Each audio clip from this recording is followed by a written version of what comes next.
Around the globe, interest rates are being slashed to keep the world economy from bleeding dry. If emergency moves by the Federal Reserve and European Central Bank don't indicate trouble, the International Monetary Fund has certainly spelled it out. The world economy is facing a major downturn. While there is exceptional uncertainty at this point, our best forecast is that world growth will be around 3% in 2009. The forecast is the worst since 2002.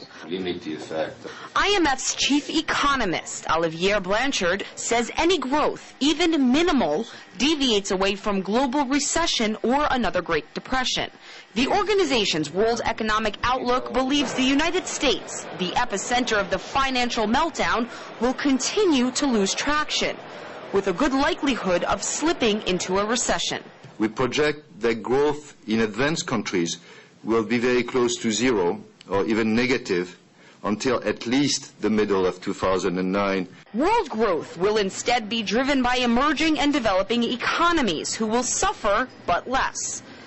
Any success in stabilizing the imploding economy, experts believe, greatly depends on public confidence.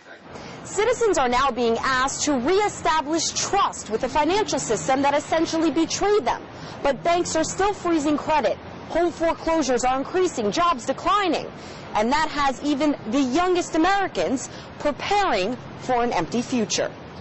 13-year-old Jeremy Conway stands outside the New York Stock Exchange representing what he calls the Depression of 2008. This is what it could come to if the economy keeps collapsing like it is. Only difference is, during the 1929 Great Depression, apples sold for 5 cents.